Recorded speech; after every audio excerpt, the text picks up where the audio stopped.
معزز خواتین و حضرات، السلام علیکم۔ آپ کا میزبان اجمل ملک اپنے پروگرام ہمارا پاکستان کے ساتھ حاضر خدمت ہے۔ دوستو، آج میں اپنی بات شروع کرنے سے پہلے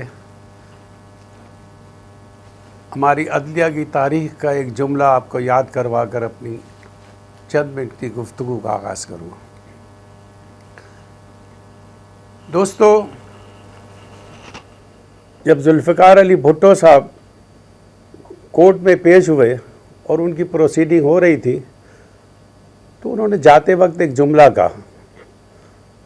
انہوں نے کہا، no court no justice, thank you Jimmy Carter. کہ آج ہماری عدلیہ یہ چاہتی ہے کہ عمران خان بھی یہی کہے، no court no justice, thank you supreme court.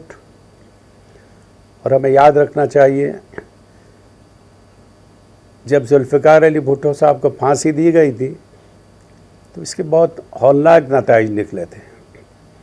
Sahiwal میں پیپلز پارٹی کے ایک کارکن کو کسی نے کہا کہ بھٹو صاحب کو پھانسی دے دی گئی ہے۔ وہ دکان پہ گیا، پسٹل اٹھائی اور اس خبر دینے والے کو قتل کر دیا۔ بے پناہ لوگوں نے اپنے آپ کو آگ لگا لی۔ ملک آج تک اس کے نتائج بھگت رہا ہے۔ دیکھیے، جب فیصلے صحیح ہوں اور وقت پر ہوں تو اس کے نتائج اچھے نکلتے ہیں، لیکن اگر فیصلے ڈیلے ہو جائیں تو اس کے نتائج بہت برے نکلتے ہیں۔ جس وقت طاہر القادری اور عمران خان نے پارلیمنٹ پہ حملہ کیا تھا، پی ٹی وی پر قبضہ کیا تھا، اس وقت انہیں سزا دے دی جاتی تو فیصلہ بروقت ہوتا اور یہ حالات نہ ہوتے، معاملات جی ایچ کیو تک نہ جاتے،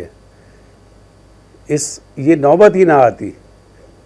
لیکن چونکہ وقت پہ فیصلے نہ دیے گئے، اس کی وجہ سے آج حالات بہت خراب ہو گئے ہیں، معاملات بگڑتے چلے جا رہے ہیں۔